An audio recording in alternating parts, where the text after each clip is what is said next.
What's going on, everybody? Welcome back to another episode of the FF Ballbusters podcast. Thank you for joining us. My name is Eric. That's my co-host, Will. How you feeling this morning, man? Feeling good, man. Ready to talk some NFL news, a lot of training camp news, just a lot of different weird stories we've been getting, and I'm really excited to get into them. Yeah, absolutely. But real quickly, before we do, just wanted to mention, we encourage you guys to subscribe to the channel. We can be your one-stop shop for all things fantasy, getting ready for your fantasy drafts coming up this month or potentially into September.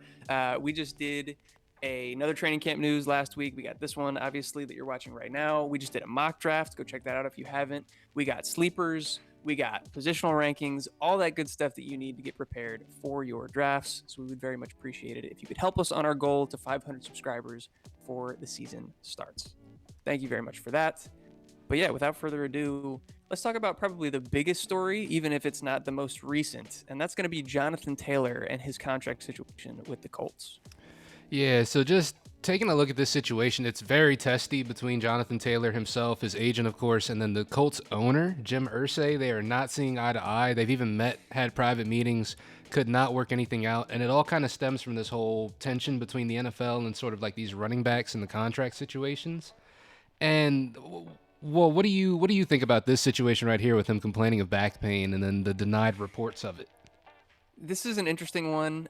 It's especially interesting because if you read into the report, the Colts have kind of threatened to put him on the non-football injury list. And if that were to be the case, and he were to be on that for the year, one, Jonathan Taylor wouldn't get paid, and two, he wouldn't accrue another contract year, which would mean he'd be back to square one again next offseason, and he wouldn't be a free agent like he's hoping to be. So I don't know, if this back pain is made up by the team and they're just trying to use it as leverage, I'm sure that Jonathan Taylor could find a way to get off of the NFI list. Like, there's no way they can keep him on there with a fake injury. But if it is real, and we've seen some videos circulating around Twitter of him walking around seemingly pretty gingerly, then this is not good news for JT. Yeah, it's not good at all. It seems like he's just trying to cover it up. Like, I never said that. That never happened.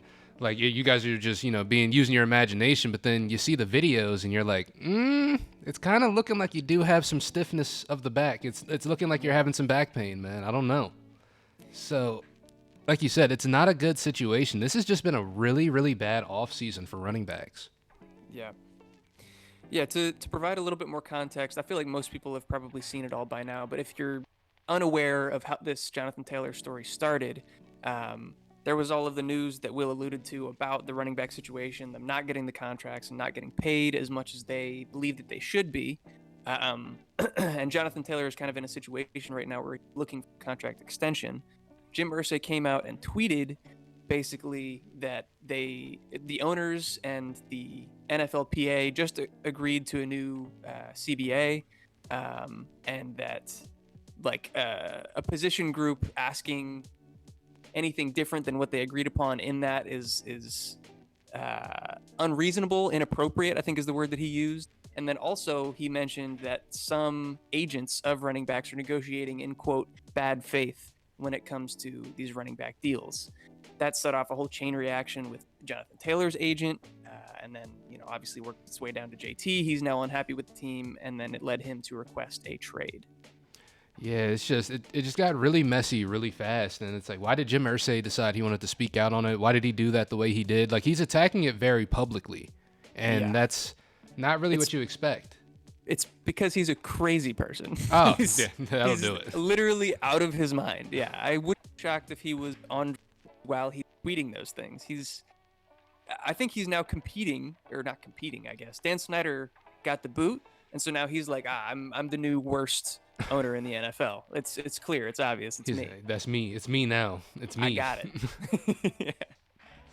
But it's a situation to keep an eye on because it's not great for JT. We're hoping, this is all kind of just smoke. Maybe even just his way of not, reporting it or not, participating in practice even. I don't know. I really don't know what the situation is yet. So we just got to give it more time, but it's a lot of posturing on both sides going on for sure. Yeah, we've gotten some reports the past couple days that there is a trade market for JT, which I expected. Like, obviously the running back market has been depressed, but JT is so young, there's got to be teams out there that are willing to trade for him and give him the contract that he's looking for, even if it's a limited number. There's got to be some. So I don't think it's out of the realm of possibility that he does get traded. I think the most likely thing, even with the damage done to the relationship between the two sides, is that he probably stays and plays for this year and then moves on afterwards. Yeah, I think that's the most likely outcome of all of this as well. It's the one that makes the most sense. But again, we're going to have to keep an eye on it to see. And then just, to touch on this a little bit, because we can see them up here on the screen as well. We got both Seattle Seahawks running backs on here. Kenneth Walker and Zach Charbonnet, both injured. Yeah. I don't know what's in the water in Seattle, but they really do have a tough time keeping running backs healthy over there. And this year is just more of the same. The groin injury, super concerning for me for Kenneth Walker. The shoulder injury, out indefinitely for Zach Charbonnet, also very concerned about that as well. So I guess Kenny McIntosh season, question mark? I don't know that I'm yet, but definitely red flags are going up with this backfield. Like you said, groin injuries specifically tend to linger. Any of those lower extremity soft tissue injuries are concerning, but groin specifically is not encouraging.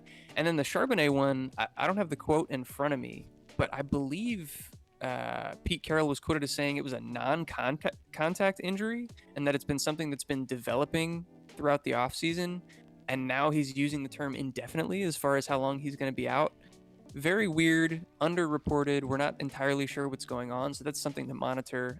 But something that we'll keep you guys up to date with because we're doing these training camp updates each and every week. So check back in with us next week for hopefully an update on that situation. Yeah, hopefully we'll have more news as to what that injury is and how long it's going to keep him out because it's just really weird. And Pete Carroll is just criminally bad at updating people and letting us know what's actually going on. Yeah. So who knows? But yeah, with that, we wanted to lead off with Jonathan Taylor because that was the biggest news so far from the week. But let's scroll back up to the top and get the latest reports here. The top one, something that we touched on last week as well, James Cook. He is, quote unquote, far and away the top back during training camp. We discussed this a little bit prior to getting on air. He should be. This shouldn't be a surprise. But also, from a fantasy perspective, I'm not buying into the 3-down workhorse by any means.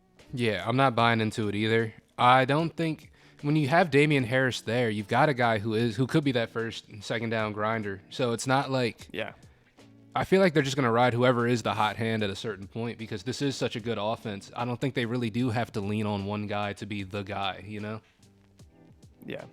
And yeah, I think both of us are probably higher on Damian Harris than consensus this year. I think he takes the majority of the red zone work. And a narrative that we've been touching on is that Josh Allen has been a red zone weapon for that team, but he's also been forced to be a red zone weapon because their primary ball carriers were Devin Singletary and James Cook, who are both undersized. And so he was their best option down there. But now they bring in a bigger bruising back that can fill that role for them. And the team has talked about, trying to limit Josh Allen's work as a runner just to try to preserve him, keep him healthy for longevity purposes. Obviously, he's still going to run. They're still going to use him in the red zone. But I think Damian Harris takes over that role pretty much immediately. Yeah, I think extremely early on. So like you said, it's news, but it's not news at the same time. Yeah. Taking a look at the next piece of news, this one actually was pretty big as well. Cooper Kupp went down yesterday with a hamstring injury. They're saying he's going to be out for a few weeks. He got an MRI done last night, so I guess it wasn't anything super serious. They're expecting him to be back for scrimmage work, but they're probably not going to rush him back. I'd assume they wouldn't. I would hope they wouldn't. But it's something to keep an eye on because, once again, one of those soft tissue injuries could be lingering, could nag on. So hopefully it doesn't, but just something to keep an eye out for. Yeah, it's definitely a red flag, but if we've seen any patterns from the LA medical staff, it's that they are cautious with these injuries. They give their players time to come back and heal. They typically don't rush them back. And I think if Cooper Kupp gets that time, he'll be just fine. It's not like we're really worried about him missing time in training camp. He's been around the league a long time. He's got plenty of chemistry with Matthew Stafford, so he doesn't necessarily need these reps as much as some of the other guys do. being 30 years old and coming off of a lower body injury, and then also putting a hamstring strain on top of that is still concerning. But I think if given the right amount of time, he should be just fine. Yeah, and Cooper Kupp's a tough dude. He's played through injuries before and still been effective. So I Yeah. don't count him out. It's just something to keep an eye on, like you said. One that is a little bit more worrisome though is the one underneath, Mr. Calvin Ridley with the toe injury. Not quite an injury you want to see out of someone who is a route technician like he is. So that's definitely going to be something we really do need to keep an eye on for sure, because that could limit him, and it did limit him at practice. So Yeah, we don't have any specifics on this yet. We don't know the severity, but toe and foot injuries for wide receivers can be very detrimental. And that throughout the years with guys like Julio Jones. I'm blanking. Who else have we seen that with recently? with toe injuries, Yeah. oh, why am I blanking? Yeah, I don't know. I brought that up thinking I had a bunch of blanked. I know that we've had quite a few. We saw in the past. Antonio Brown handling the toe injury a while back too. Yeah. So we've seen this really hamper and linger deep into seasons for wide receivers. We hope that it's not that severe. Again, similar to Cooper Kupp, we hope he's given enough time to fully recover. But this sucks for a guy that I think both of us were pretty high on coming into this year.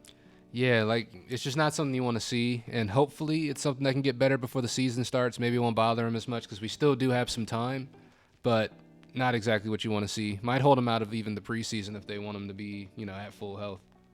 Yeah, absolutely. And then next up on the list, we just talked about the Kenneth Walker groin injury. We get this news as of 2 hours ago, at least as of when we were recording this. Dan Graziano believes Kenneth Walker will get the bulk of the work in Seattle's backfield. They say that the team is not overly concerned with Walker's groin injury or Zach Charbonnet's shoulder injury. Neither ailment should keep the team's main running backs out of the regular season. But I guess even with that being the case, they still believe that Kenneth Walker is going to be the majority handler of the backfield. I guess, but I mean, at that point, he's just kind of guessing like we are, Yeah. I'm not going to read too much into that. Yeah.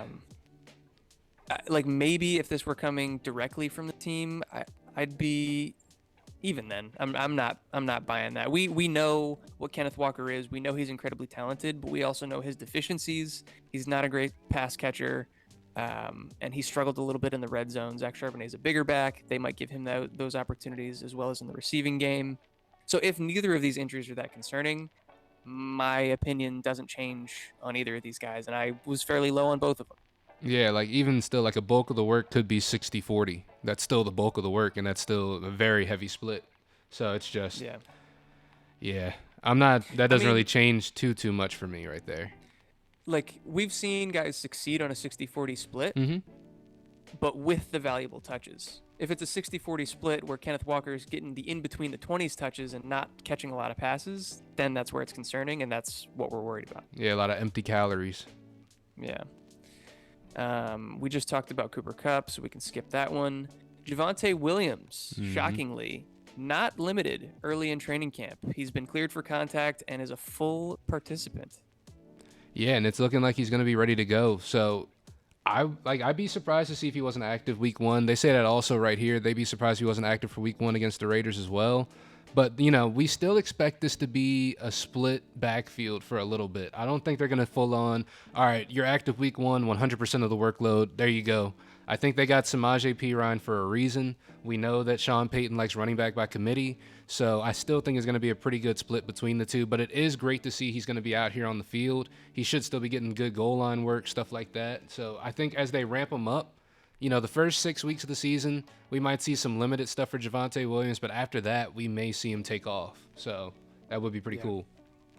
Yeah, we saw how serious Javonte Williams' knee injury was. We've seen guys in similar situations, like Dobbins last year, where he did come back and was ready early in the season, but clearly was still hampered by it. And then at the end of the season, he kind of turned it on.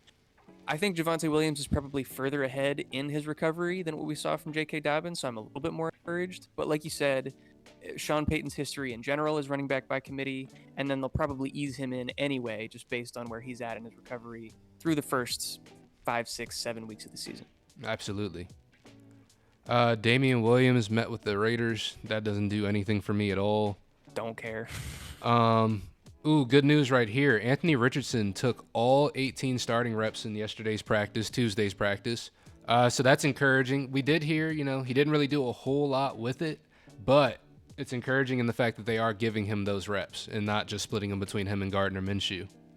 Yeah, this is what we had hoped and kind of what we anticipated, but we weren't that he was going to get the keys to the offense immediately. There was some talk that Gardner Minshew might be the week 1 starter and then be replaced shortly after that into the season by Anthony Richardson. But I think it makes the most sense when you invest this type of draft capital in a guy and you believe that he's the franchise guy to just let him go right from the jump, get all the reps possible.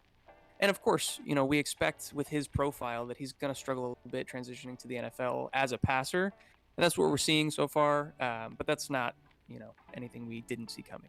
Yeah, it's what we expected. We expected growing pains. We expected to be a project. But, we're still confident about it. And then the fact that they're investing this time into him it's awesome to see.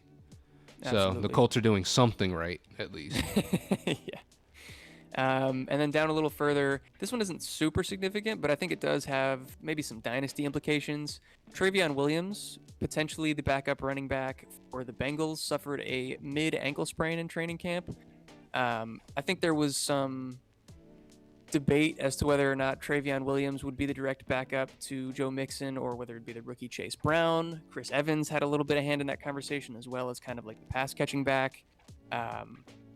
Again, these aren't starting caliber players, so it's not world-breaking news or anything like that, but it might give Chase Brown an inside track to be the number 2 there in that backfield.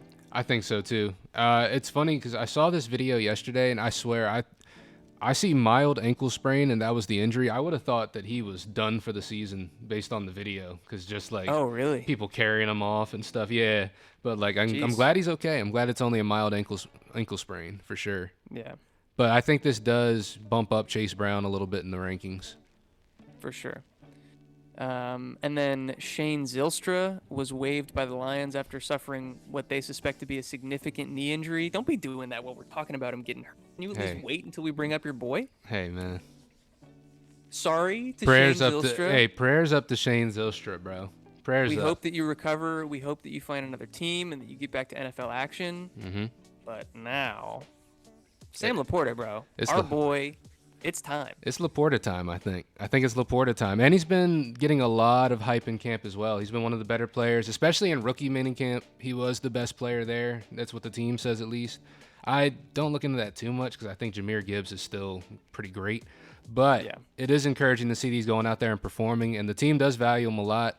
Guys like George Kittle have spoken out about Sam Laporta a little bit. I do think that's a little bit of homerism, though, just because they came from the same school. But it is good to see, at least, and it's good to see that the team is using him. And I think it just widens up even more real estate for him. But like we said, prayers up to Shane Zylstra. We're hoping it's not a super significant knee injury, But at the same time, it's looking like he's going to end up missing some time. So hopefully he gets back to full health soon. Yeah, I think it was probably Sam Laporta time anyway. Mm-hmm. But this, like you said, it makes it even more concrete. Dalvin Cook, ESPN Jeremy's Fowler, said that after asking around Dolphins training camp, he senses that the team views Dalvin as a luxury signing. Quote, as Fowler points out, the Dolphins' view of Cook has, quote, been complicated. The pursuit has complicated the pursuit a bit. They would love to have him, but it doesn't appear that they are urgent in getting a deal done. Obviously, he was just with the Jets this past weekend, and we fully expected him to walk out of there with a contract. He did not. And so it seems like both teams are kind of in the same boat where it's a luxury signing. They're not urgent to pick him up. I wonder how this is going to shake out.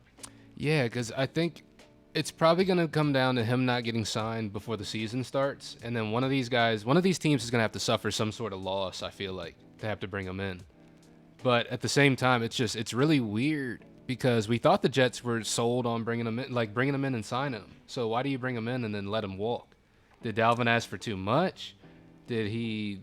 But potentially. But we already knew what the price was. So where was the breakdown? Is what I guess the question is here. But it's kind of what we also figured with the fact that both of these teams are kind of good enough without Dalvin Cook.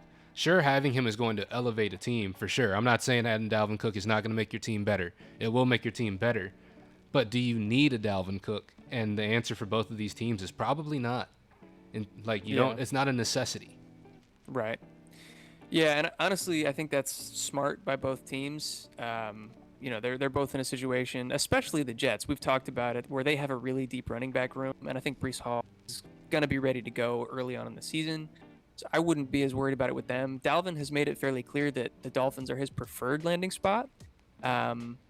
I should have checked the Vegas odds. I'll do that right now if you want to continue to discuss it. But I'm curious if they've moved over in the Dolphins' direction after him not signing with the Jets. That's actually a really good question. I'd imagine it would, because the Dolphins have always been the preferred location, and it was just since the Jets started turning up the heat, that's when the odds started to swing. But the fact that he left after they said he wasn't leaving without a deal, and he did, right? I'm not super confident in him landing there with the Jets.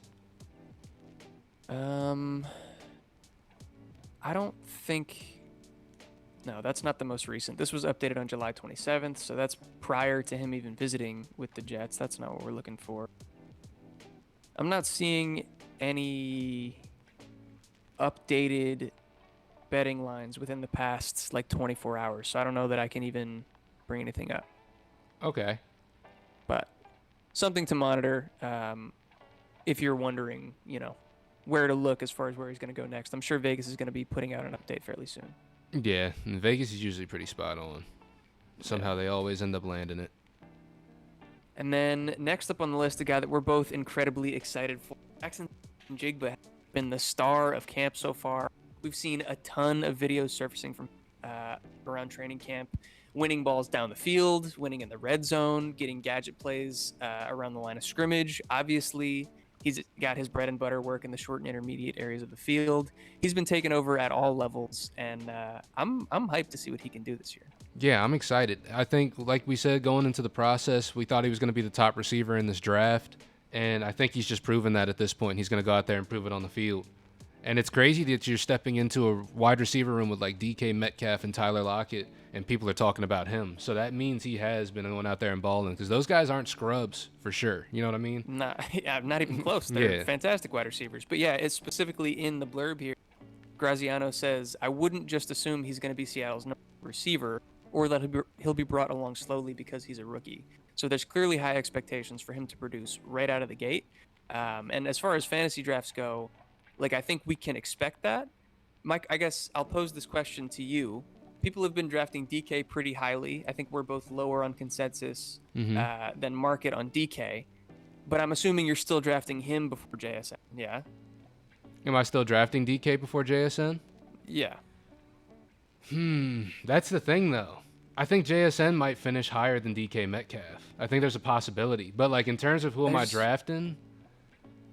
I think so. All right, let's change the conversation, because I think it would be probably irresponsible to draft DK or draft JSN over DK based on where they go in ADP. Right. But based on cost, I'm definitely taking JSN at his ADP versus DK at his. Absolutely, 100%. I'm smashing that, because he's going to outperform his ADP most likely. For sure. Okay. So I like that. We got Travion Williams again. Baker Mayfield. Oh boy. Jeremy Fowler believes Baker Mayfield has held much of the momentum for Buccaneers' starting quarterback job. Bro, the fact that he hasn't outright won this competition against Kyle Trask. That's exactly what I was going to say.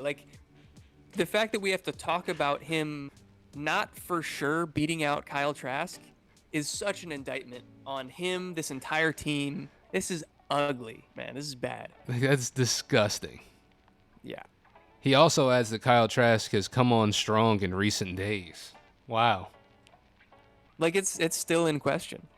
I don't know what to do with that information. Like you said, it's quite a fall for Baker Mayfield, man. It's quite a fall. Sad to see, but from a fantasy perspective, totally irrelevant. Do not touch him. I don't want him. Even in Superflex leagues, I want no part of him. No, you're scraping the bottom of the barrel. You might as well just throw a running back in there instead of Baker Mayfield. You got a better chance. Facts. Roshan Johnson is the next one up here. Bears head coach Matt Eberflus says Roshan Johnson missed Tuesday's practice with an undisclosed injury. Obviously, we're waiting to see what that injury is and how severe it is. I want to talk about, I don't know how accurate this is, but I've seen some reports, not that many, of the potential pecking order in this backfield. And it sounds like to me right now, Khalil Herbert is the one. Mm-hmm. Deonta Foreman has also been getting some work with the ones, but not as much as Khalil Herbert. And Roshan has been the clear 3. Now, that's kind of to be expected at this point in training camp for a rookie versus those 2 guys being vets. Mm-hmm.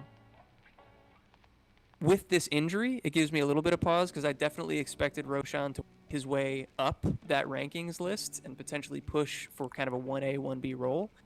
Are you worried at all that that's not going to be his trajectory now that he's injured, or waiting to see? I think, like you said, it does kind of depend on the injury, so we do kind of have to wait on that news. But in terms of like roles, I think he still has a lot of room to make his way into this offense, because we've seen Khalil Herbert. He is the clear 1, but we still have seen that he's been reported to still be struggling with pass blocking and stuff like that. Deonta Foreman also not the strongest pass blocker in the world. Roshan Johnson, pretty decent at it, kind of known for it a little bit. I think that's something that can work his way onto the field still, but it's just a matter of like how healthy is he? Is he going to be able to play at a high level? But with that being said, like you said, this definitely does knock him down in the pecking order. It's like you said, a lot of stuff has to fall into place really for Roshan Johnson now to start building his way up through this depth chart. Right. Yeah, missing time in camp and building that chemistry, learning the offense is definitely going to set him back. Mm-hmm. I would certainly expect him and his role to grow later on into the season, as most rookies do. But yeah, it's not a great look for early on production. Yeah. And then the next piece of news we got here, Aaron Rodgers expects his time with the Jets to be a few years partnership. It's probably just him listening to the news, but also taking a good pay cut as well. We know that contract, there's a lot of void years, stuff like that, but it's really like a 2-year contract, $75 million essentially. But he took a huge pay cut. I think he's trying to make something happen with this team before he retires. What do you think about this one right here? Do you think he's actually here to stay for a little bit? I think he's here for at least 2 years. He said a few, but yeah, based on what we've heard about the specifics of the contract, it sounds like he's locked in for 2 years, unless he retires. And then the others are void years, not necessarily meant to be him playing under those contract years. Mm-hmm. So yeah, I'd expect at least 2 years out of him. And he did go on an interview recently with something that we had speculated, specifically saying he took that pay cut so that they could bring in potential free agents, so that they could go out and trade for somebody. He mentioned Dalvin Cook specifically, that he was in the building and that they might look to bring him in still. He didn't go as far as to mention Davante Adams by name, but I know that there's been a ton of speculation around that as well. Davante himself hasn't been very happy with the way that the Raiders have handled this offseason and his situation. All speculation. We don't know what's going to happen, but there's potential for a reunion there. Yeah, I think Aaron Rodgers is like the LeBron James of the NFL at this point. He's just going out here building teams, bringing Randall Cobb with him everywhere he goes. Alan Lazard. Yeah, but I'd be excited to see what Aaron Rodgers can do. I know some people are kind of pessimistic about the Jets. They think it's just going to be the same old, but I think they're going to take some of it of a step up this year. I really do. But it's a tough division as well. Like, they're in the toughest division in football. So exactly, it's not going to be easy. Yeah, I was going to say there's no way that they don't take a step up as a team. Like, I think they're definitely going to be better than they were last year. I just don't know how much that's going to necessarily be reflected in their overall record because they're in the most competitive division in football. I think they'll probably go above 500, where they were 7-9 last year, or something like that. 7-10, 17 games, I guess. Yeah, am I tripping? Is it? Or are they 8-9? It's. Hold on. Now I want to look it up. What was the Jets' record last year? Jets. I know in division they actually did pretty decent in division. 2022. Yeah, that's true. You're right. 7-10. Okay. But yeah, so I expect them as a team to get better. But yeah, when you have to compete with the Bills and the Jets and even the Patriots, who I think are a little underrated, still the worst team in the division, but they're no slouch. Yeah, I agree. But it's tough. It's tough for them to really take a step up because there's so much competition. Yeah. There's a couple pieces of news in between here, but since we're talking about the Jets, I want to skip down to Garrett Wilson. Jets head coach Robert Saleh says Garrett Wilson is expected to return to practice on Saturday. this is really good news, encouraging to hear. It sounded like when he went down with the ankle injury that it wasn't too severe and it wouldn't hold him out that long. But it's good to see that he's going to be back almost immediately, just like a week and a half later. Yeah, definitely agree. It's good to see him back out there, and like I was worried at first, to be honest. Like, Yeah. but to see he's going to be coming back out there and practicing soon, that's going to be awesome. Absolutely. We can scroll back up and touch on this Ezekiel Elliott piece here. Cowboys owner Jerry Jones said the team is, quote, reading the tea leaves when asked about the possibility of bringing back Ezekiel Elliott. This comes in the wake of the news that Ronald Jones has been suspended for the first 2 games of the season due to performance-enhancing drugs. That leaves the Cowboys in kind of a precarious situation with their running back room. Obviously, Tony Pollard is the one, but he's slightly undersized. You don't expect him to be a full-on workhorse. They have Malik Davis back there, who's also, I believe, sub 205. Rico Dowdle, Deuce Vaughn, who's puny. So I would fully anticipate them bringing in a veteran presence in their running back room. It makes sense that it would be Zeke because he already knows the system. He's been there for forever. But at this point, it could be anybody. I wouldn't be too worried about that eating too much into Tony Pollard's role. I don't think he was going to be the full-time workhorse regardless. It's just they need another body in there. Yeah, I think if Zeke got brought in back to this team, it would just purely be in like a relief type role.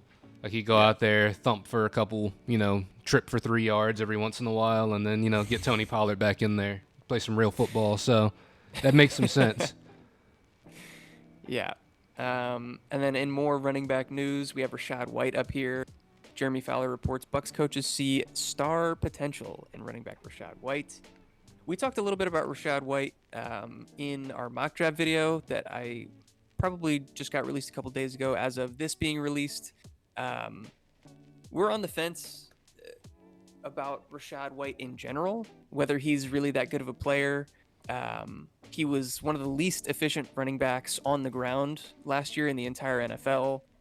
He was like a volume pass catcher, but he wasn't very dynamic after he caught the ball. His efficiency numbers, yards after catch, weren't great either.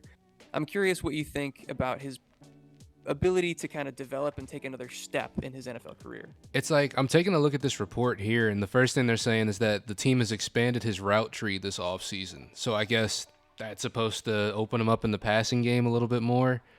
I don't know. He caught 50 passes last year. So, like, is he going to catch 100 this year? You know what I mean? Like, how much of a step up are we really talking here? And like you said, he already wasn't efficient. This offensive line hasn't gotten better. And it's people don't really get better as a running back throughout their career. You sort of start off. Well, there's improvements sometimes. Sometimes the teams can improve as well. Offensive lines can improve. People can become more efficient. But usually when you see a running back not really find success super early on, it's not a great indicator that they're going to find success later on. You know what I mean? Right. Yeah, no, I absolutely agree. Like, you can certainly improve as a running back throughout your NFL. Typically, the career arc of a running back, like prime years, are kind of like the end of your time in college, and so you can learn how to run in different offensive schemes, see your gaps better and stuff like that. But in terms of your physical prime and your best ability as a running back, like he's in it right now. And he was already an older prospect coming into the NFL because he played JUCO for a few years and then transferred to Arizona State. So this is something that we worried about with him coming into the NFL, not being a pro-ready runner and being more an athlete and a pass catcher than a true running back. I'm still having the same worries. He'll be involved in the passing game, but they were really pass heavy last year with Tom Brady and a bad offensive line. I don't see that increasing this year. And keep in mind, he caught 50 passes with Tom Brady throwing him the ball. He's not going to have Tom Brady throwing him the ball. He's going to have either Kyle Trask or Baker Mayfield, and that's not super encouraging for me. Does it encourage anything for you? No, not at all. Not at all. This is probably we're probably getting close to the end of the relevant news that we haven't touched on yet. Michael Mayer is up here. Silver and Black Pride's Ray Aspira believes tight end Michael Mayer could develop into a favorite target for Jimmy Garoppolo. I feel like Michael Mayer's kind of been under the radar in terms of his publicity throughout training camp. We've heard a bunch about Sam Laporta.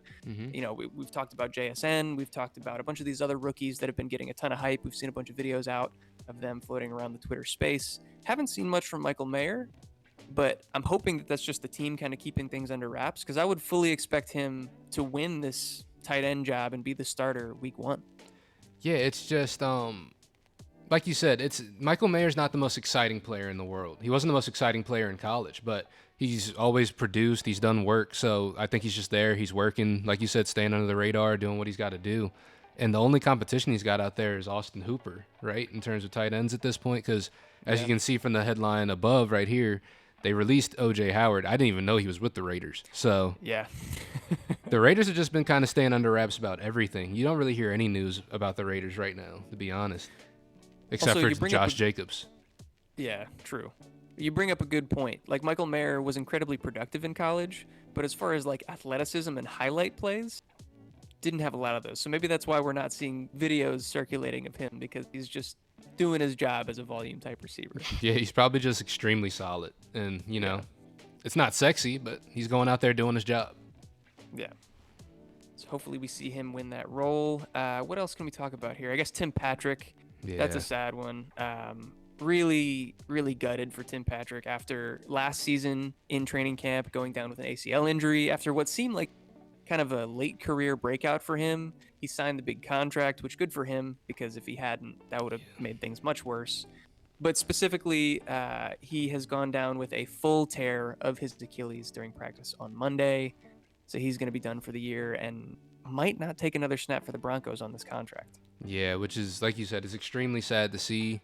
But, you know, this is a fantasy football channel, so we kind of got to talk some of the implications of what happens here. Like we said, prayers out to Tim Patrick, hoping for a speedy recovery and hoping that, you know, he can get back to playing football at a high level again. So prayers out to him. But with that being said, also, it opens the door for Marvin Mims, the wide receiver that Sean Payton took, the first wide receiver that Sean Payton's taken in his, you know, era here with the Broncos. So it does open the door for him to get more involved in some of these 3 wide receiver sets with Courtland Sutton and Jerry Jeudy. So I guess, you know, that is a little bit encouraging to see that the rookie's going to get some burn, and we're going to see what he's made of. But like we said, man, it's terrible to see for Tim Patrick. Yeah, heart really goes out for him. 2 years in a row is crazy. Yeah. I wanted to touch more on the kind of the implications, because I think it's a complicated situation. We also saw KJ Hamler dealing with like a heart issue that wasn't supposed to be serious and wasn't supposed to keep him out for more than like a month or so. The team did waive him, but it sounds like they have plans to bring him back. He's had trouble staying on the field throughout his entire career, and obviously the team put a lot of faith in Marvin Mims, drafting him in the 2nd round, so I would expect him to be higher on the depth chart anyway. But like you said, that opens up spot for him in the slot, because Tim Patrick was expected to get some burn as kind of the big slot receiver. I think this also probably opens things up for Greg Dulcich. Tim Patrick was like their red zone weapon, and now I think that leaves the door open for Dulcich to fill that role. You could also make the argument that Courtland Sutton has opened up a little bit, because Tim Patrick and Courtland Sutton were similar type receivers, big body outside guys. So I'm not sure where to go yet, like with who's going to get the biggest bump, but I think all of those guys in this scenario at least get a little bit of a bump. I say fire it up, baby. We got Alberto. Alberto is back, and he's and he's getting all the volume, baby. We're running it back 2 years in a row. Let's go. We're running it back. That's funny. I'm completely joking. Don't do that, guys. No, that's a good one. You have anything else you want to talk about? I'm scrolling down here, and I don't see any other big news. I guess we probably should have mentioned it at the top with the Jonathan Taylor news, but Zach Moss went down with a broken forearm and has to undergo surgery. He's not going to be ready for week 1, which that kind of puts the ball in Jonathan Taylor's court, hurts the Colts in their negotiating status because they need running backs, and right now they're hurting for them. I think Evan Hull and Deion Jackson would be the next guys up, but yeah, I mean, I don't have too much to add. It's not like Zach Moss was that good anyway. Yeah, he wasn't going to really move the meter all too much anyways. Yeah. And then under that, we got Alvin Kamara who's going to be meeting with Roger Goodell. Just, you know, pray to the Overlord for mercy, essentially. Other than that, what's up? Just we've talked about it in the past. I think we have a whole video out. We definitely have a whole video out on Alvin Kamara's situation. So if you're interested in that, go check it out. We're expecting probably between 4 and 6 games for him. Mm-hmm. I think four. Yeah. I think 4 games is probably the most realistic number. 'Cause I see a 6 with maybe an appeal and then 4. That makes the most sense to me as well.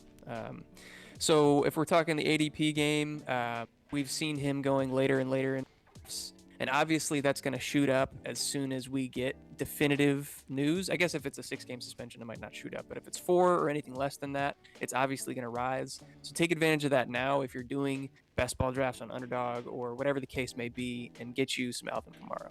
Definitely agree there. I think he's a great value. But I think outside of that, I think we've covered just about every bit of news, because even I scrolled down and we were back down to Jonathan Taylor again. Yeah. So I think that will cover it. Thank you for sticking with us if you did until the end. Like I said at the top, please subscribe to the channel. We're now, but we're trying to grow, and I think we're providing you guys with some great content. Can we restart that real quick? Because it cut you out real bad right there. Yeah. Okay. But I think that'll wrap things up. We got to the end of all of the relevant news for you guys, but thank you for sticking with us at the end. If you did, just kind of echoing back to what we talked about at the top, it would be very much appreciated if you guys could subscribe to the channel. We are providing you guys with all sorts of great news and updates like this one from training camp. Like I mentioned, we got mock drafts, we got positional rankings, we got sleepers, all sorts of stuff to get you guys ready for your drafts coming up this month and into September. So stick around. We're going to have some fun with that. And also, while you're here, if you guys could please go check the links down in the description below for some of our partners. We got Underdog in there. If you use our code FFLW, you'll get a 100% deposit match when you put your money in. We are partnered with the Fantasy Football League winners. They put out a ton of great written content, as well as some video content as well. They just brought in a bunch of new writers, so we're going to have lots and lots of content pumping out over there. Go check them out. Do numbers if you're looking for some really cool apparel, hats, t-shirts, hoodies, all that good stuff is over there.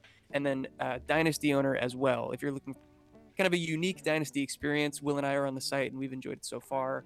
Go check that out. And last thing, Discord. A link to our Discord is also down below. Join our community, talk to us, ask us questions, chop it up. We would love to engage with you. Hell yeah. And make sure you guys do all that great YouTube stuff too. Hit that subscribe button, hit that notification bell. That way you know when we drop all of our latest videos. Hit that like button. It's absolutely free and the best way to get our stuff out there in front of other people. And like Eric said, comment down below. Let us know if you think any of our opinions are off on any of these guys. If you think we hit the nail on the head, let us know that too. Feels good to know we're right sometimes. But with that being said, if you guys made it this far into the video, as always, we love you. And we'll catch you in the next one. Peace. Peace.